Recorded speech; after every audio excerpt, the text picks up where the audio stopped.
Ásthildur Lóa Þórsdóttir, barnamálaráðherra, hefur ákveðið að segja af sér sem ráðherra. Hún átti í ástarsambandi við 15 ára pilt þegar hún var sjálf 22 ára og eignaðist með honum barn. Ísraelsher hefur drepið 200 börn á Gaza á aðeins 3 sólarhringum, samkvæmt heilbrigðisyfirvöldum þar. Stríðinu er mótmælt í Ísrael við heimili forsætisráðherrans í Jerúsalem. 15 ára stúlka slasaðist alvarlega þegar hún fór út glugga á meðferðardeild barna- og fjölskyldustofu á Vogi. Frá því deildin opnaði í síðasta mánuði hefur á annan tug barna strokið þaðan. Einu hveitimyllu landsins verður lokað á næstu dögum og síðasta kornið malað. Íslendingar verða framvegis algjörlega háðir innflutningi á hveiti. 8. árið í röð eru Finnar hamingjusamasta þjóð í heimi. Ísland og Danmörk deila öðru sætinu.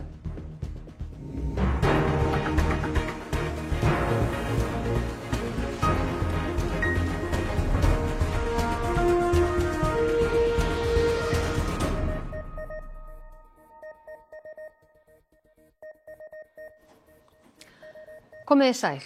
Barnamálaráðherra átti í ástarsambandi við 15 ára pilt og eignaðist með honum son árið síðar fyrir rúmum 3 áratugum þegar hún var sjálf 22 ára. Hún kynntist piltinum þegar hún leiddi unglingastarf í trúarsöfnuð í Kópavogi, þangað sem hann leitaði vegna erfiðra aðstæðna heima fyrir. Barnsfaðir hennar segir hann að hafa tálmað sig en á sama tíma krafið sig meðlög í 18 ár. Ásthildur Lóa Þórsdóttir leiddi unglingastarf í trúarsöfnuðinum Trú og lífið Smiðjuveg þegar hún kynntist piltinum. Hann var þá 15 ára, hún var 22. Fréttastofa hafði samband við manninn Eirík Ásmundsson sem gaf ekki kost á viðtali en staðfesti hins vegar að þau hefðu átt í ástarsambandi sem hefði hafist fljótlega eftir að hann leitaði í trúarsöfnuðin. Barn kom undir fljótlega eftir kynni þeirra, þá var pilturinn nýorðinn 16 ára og Ásthildur Lóa 23. Einstaklingar undir 18 ára aldri eru börn, samkvæmt skilningi laga. Samræðisaldur hins vegar 15 ár en var áður 14 ár. Þetta þó ekki algilt því óheimilt að hafa samræði við manneskju undir 18 ára ef viðkomandi til dæmis kennari hennar eða leiðbeinandi. Þó sömuleiðis óheimilt að hafa samræði við manneskju yngri en 18 ára ef hún háð viðkomandi fjárhagslega í atvinnu sinni eða sem skjólstæðingur í trúnaðarsambandi. Þetta getur varðað alltaf 3 ára fangelsi. Eiríkur segist aldrei hafa upplifað sig sem fórnarlamb í þessum aðstæðum en tekur þó fram að hann hafi verið á erfiðum stað í lífinu þegar hann leitaði í trúarsöfnuðin. Æska hans og sérstaklega unglingsárin hafi reynst honum mjög þung og aðstæður heima fyrir erfiðar. Hann hafi því ákveðið að leita sér hjálpar í trúarsöfnuðinum. Ástarsamband þeirra tveggja var ávallt leynilegt en Eiríkur fékk að vera viðstaddur fæðingu sonar síns og að umgangast hann fyrsta árið. Það hafi þó gengið upp og ofan því hann var illa staddur fjárhagslega með lítið bakland og ekki með bílpróf en þau byggu í sittkoru sveitarfélaginu. Ásthildur Lóa átti fyrstu mánuðina frumkvæði að því að finna tíma fyrir feðgana til þess að hittast og lagði sér raunar fram við það. Það breyttist þó eftir að hún kynntist eiginmanni sínum að sögn Eiríks. Eiríkur leitaði til dómsmálaráðuneytisins og fjölskylduþjónustu kirkjunnar og fór fram á umgengni við drenginn. Fréttastofa hefur fengið gögn sem staðfesta það. Þar kemur líka fram að móðirinn hafi hafnað honum umgengni. Hann segist hafa fengið samþykktar 2 klukkustundir í mánuði með drengnum á heimili Ásthildar Lóu og eiginmanns hennar. Það 1 sólarhringur á ári. Ásthildur Lóa krafði hann hins vegar meðlag og maðurinn greiddi það í 18 ár. Flokkur fólksins hefur verið afdráttarlaus þegar kemur að tálmunum. Kallaði eftir því að gera tálmun refsiverða, svo varði alltaf 5 ára fangelsi. Algjört ofbeldi gegn börnum að meina þeim að hitta hitt foreldri sitt. Hann bara á að láta sæta ábyrgð. Beita barnið ofbeldi brot gegn barninu, algjört brot gegn barninu og viðkomandi á að sæta ábyrgð. Forsætisráðuneytið fékk erindi á sitt borð fyrir viku þar sem upplýst málavexti. Sendandi þess fékk á sama tíma upplýsingar að öll erindi væru trúnaðarmál. Ásthildur Lóa fékk hins vegar upplýsingar inntak þess og hver það var sem sendi það. Hún bæði hringdi í viðkomandi og mætti síðan á heimili hans. Ásthildur Lóa Þórsdóttir, hún kom hingað í útvarpshúsið á 7. tímanum og Sunna Karen Sigurþórsdóttir fréttamaður settist niður með henni. Við rættum málið og ég sagði henni hvernig sagan hefði verið og forsætisráðherra skildi að þetta var ekki alveg eins og það hljómaði og ég rætti líka við mína fjölskyldu í dag og já, það svona það helsta sem ég hef að segja það. Var einhver niðurstaða úr þessu samtali? niðurstaðan svo að ég hef ákveðið og sem sagt láti forsætisráðherra vita af því að ég mun segja af mér sem barna- og menntamálaráðherra þar sem að mér finnst að þetta persónulega mál mitt sem er orðið 35-6 ára gamalt, 35 ára gamalt eitthvað svoleiðis, að það eigi ekki að skyggja á þau góðu störf sem ríkisstjórnin að gera og þau séu mikilvægari heldur málefnin sem að ég að vinna að inn í menntamálaráðuneyti sem að ég sé mjög eftir að geta ekki klárað og geta ekki haldið áfram með. En ég geri mig grein fyrir því, bara í því fjölmiðlaumhverfi sem í dag, að þetta myndi aldrei fá að liggja. Og voru það mistök af þinni hálfu að fara inn í þetta ráðuneyti, barnamálaráðuneyti með þetta á bakinu? Ég í rauninni tel það ekki vera. Ég ekki sama manneskjan og ég var þegar ég var 22 ára gömul og það hefur ansi margt gerst í lífinu síðan. Og þannig að ég tel það ekki vera, nei, að það hefur verið mistök. Ég tel ég hafa haft fullt erindi þangað. Ég er búin að vinna með börnum frá því að ég útskrifaði sem kennari og eins og ég segi, ég bara brenn fyrir þau málefni sem inn í menntamálaráðuneytinu. En hvers vegna tekur þessa ákvörðun? Gerðirðu mistök? Braustu á viðkomandi? Nei, ég gerði það ekki. Nú viðtalið við Ásthildi verður birt í heild sinni í Kastljósinu að loknum fréttum og íþróttum og veðri. En þessu næst þá ætlum við að snúa okkur á öðrum fréttum. Að minnstakosti 200 börn á meðal þeirra 500 sem Ísraelsher hefur drepið á Gaza síðustu 3 sólarhringa samkvæmt heilbrigðisyfirvöldum þar. Við vörum við myndum í þessari frétt. Þessari mánaðargömlu stúlku var bjargað í Khan Yunis í morgun. من الفجر لها الوقت وهي يعني كل شوي بتصرخ شوي وبتسكت لبين ما قدرنا قبل شوي نطلعها الحمد لله سليمة. Faðir stúlkunar lifði ekki af, enda geta fæst sér nokkra björg veitt gegn þungum loftárásum Ísraelshers. Í dag er 3. dagur umfangsmikilla árása og heilbrigðisyfirvöld á Gaza segja fleiri en 500 hafa verið drepin. Að minnstakosti 200 þeirra eru börn.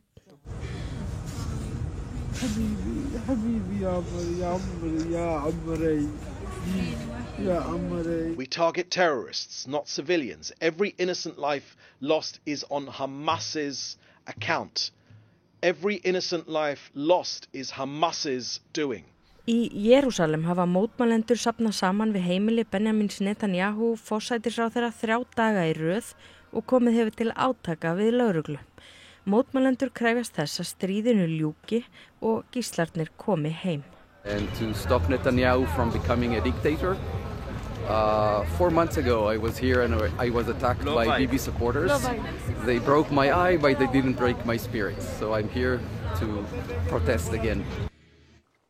15 ára stúlka hryggbrotnaði þegar hún fór út glugga á meðferðardeild barna- og fjölskyldustofu á Vogi. Frá því að deildin var opnuð fyrir það bil mánuði, þá hefur 14 sinnum þurft að leita að börnum sem struku út gluggann. Barna- og fjölskyldustofa opnaði afeitrunar og meðferðardeild fyrir unglinga hér á Vogi í síðasta mánuði. Síðan þá hafa börn ítrekað strokið með því að fara út glugga hér á annarri hæð. Síðasta föstudag slasaðist 15 ára stúlka alvarlega þegar hún fór út gluggann. Samkvæmt heimildum fréttastofu hryggbrotnaði stúlkan en hún lamaðist ekki. Mildi þykir að ekki fór verr. Óvíst þó hvort hún hlýtur varanlegan skaða af. Samkvæmt upplýsingum frá Gæða- og eftirlitsstofnun velferðarmála var atvikið ekki tilkynnt til þeirra. Þetta langt í frá í fyrsta skipti sem barn strýkur út gluggann og ekki það síðasta. Fréttastofa hefur heimildir fyrir því að annað barn hafi ítrekkað farið sömu leið dagana eftir slysið. 15 ára piltur sem fjallað var í fréttum RÚV fyrr í mánuðinum var týndur í margar klukkustundir síðustu helgi eftir að hafa strokið af deildinni. Það eru núna nokkuð börn búin að deyja á Íslandi og ætlum að bíða eftir að það deyji annað barn. Sagði móðir drengsins í sjónvarpsfréttum fyrir 10 dögum. Frá því að deildin var opnuð hafa verið á annan tug leitarbeðina vegna barna sem hafa strokið þaðan. Barna- og fjölskyldustofa vildi ekki tjá sig málið.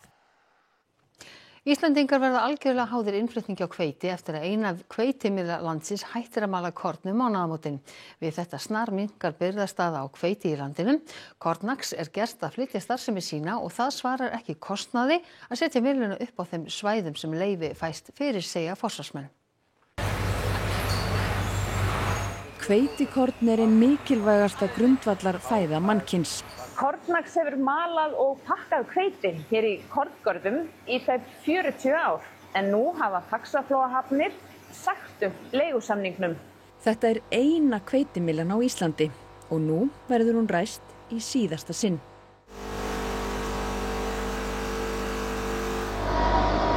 Þannig að hún búin að sjá Íslendingum fyrir hveiti í tæp 40 ár. Og bara ef maður hugsar út í matvælaöryggi og svoleiðis og þá náttúrulega mikilvægt að hafa svona starfsemi á landinu.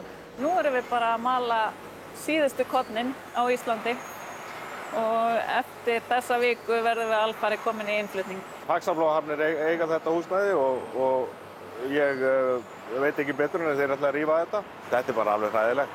Missa þessa millu frá landinu og þetta frábæra starf hérna svo.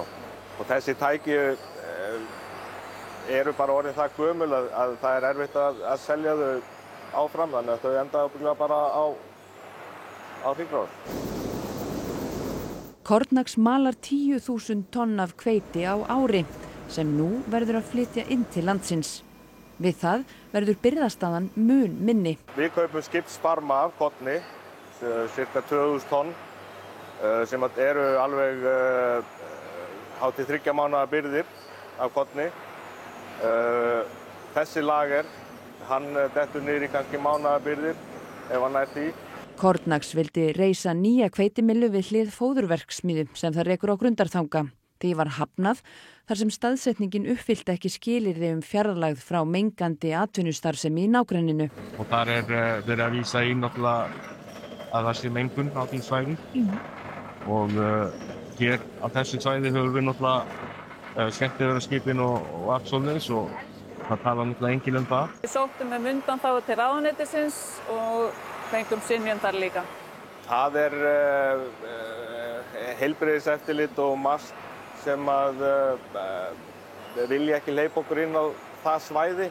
Það svo mikil samlegðar áhrif á milli þessara verksmiðju og hinnar verksmiðjuna sem við erum með.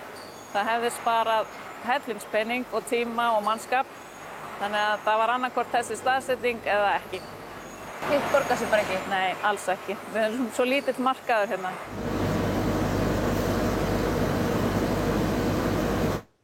Helgi Eilifur Þorvaldsson, þú ert aðjúnkt við Landbúnaðarháskólann á Hvanneyri og sérfræðingur í fæðuöryggi. Hvaða þýðingu hefur þetta fyrir öryggi Íslendinga? Já, öryggi bara minnka, lagerinn að minnka, hann var of lítill fyrir, verður núna enn og minni.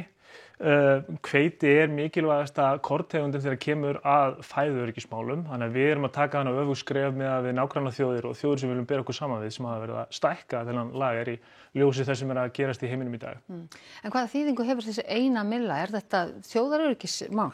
Já, ég myndi segja þetta sé þjóðaröryggismál af því þetta einmitt eina milla landsins. Ómalað korn hefur þann eiginleika að geymast miklu betur og lengur og eins og við heyrðum í fréttinni þá verið að flytja inn meira magn þannig. Þannig að það öryggismál og svo þetta líka þvert á aðrar aðgerðir sem að ríkisstjórnin hefur verið að beita sig fyrir og fyrir ríkisstjórnin. Það hefur verið að blása til sóknar í íslenskri kornrækt, við erum að hefja plöntukynbótastarf og ætlum að búa til hveiti sem að verður vonandi í framtíðin til manneldis en það tómt mál að tala eða engin úrvinnsluðinnar í landinu. Þannig það ótækt að vera að tala um þetta? Já, mér þykir það. Já. En hvernig halda þessi rök sem MAST hefur verið líka á heilbrigðiseftirlitið mengunarvarnir í þessu máli svona að þínu mati? Að mínu mati ekki. Þessar tvær stofnanir sem þú nefnir sjá málið gjör ólíkum augum og túlka þetta á ólíkan hátt. MAST myndi leyfa en heilbrigðiseftirlitið ekki. Þannig að, og svo stendur líka til hefur maður lesið að breyta þessari þýðingarreglugerð sem að ræða, þessari Evrópureglugerð. Þannig að loftgæðin eru líka hefur verið ítrekkað mæld af hinu opinbera á báðum stöðum, Sundahöfn og á Grundartanga og það hefur verið að koma betur út á Grundartanga. Framleiðslan í lokuðu kerfi, þannig að reglugerðin segir nei en rökin halda ekki að mínu mati, bara kerfið segir nei. Rétt í lokin, hvað er til ráða? Atvinnuvegaráðherra þarf núna bara að stíga inn í og heimila Kortax að halda áfram á þjóðaröryggis grundvelli, myndi ég segja. Við erum náttúrulega eyja út í Norður-Atlantshafi, þjóðir í kringum okkur eru að stækka lagarinn upp í 6-12 mánuði en þeir hafa þó landleiðina upp á að hlaupa ólíkt okkur. Þetta er ekki hægt að bjóða einu einkafyrirtæki upp á að axla alla þessa ábyrgð. Helgi Eyleifur Þorvaldsson, takk kærlega fyrir að koma hingað og svara þessum spurningum. Takk kærlega. Og við snúum okkur að allt öðrum.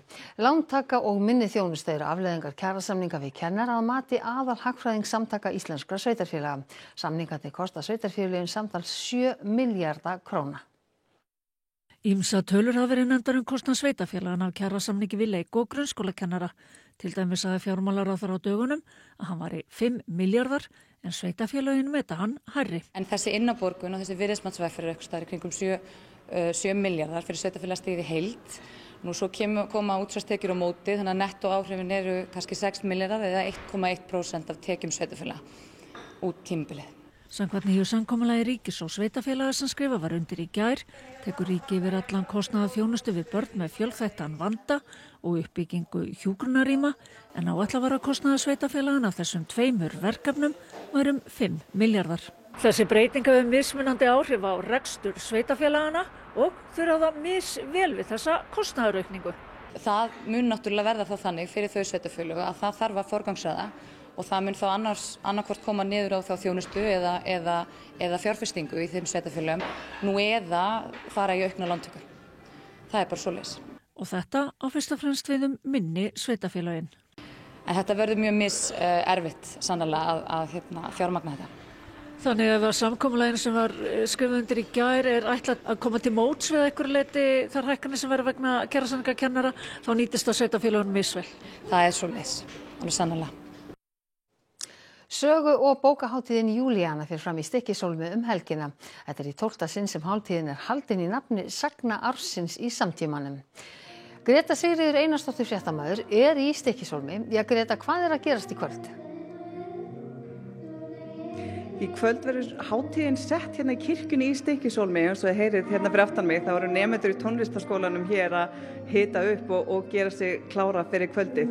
En hjá mér er stofnandi hátíðarinnar sem að stofnaði bókahátíðina Júlíönu fyrir 12 árum síðan. Getur þú sagt mér aðeins frá konunni sem að gaf hátíðinni nafnsett?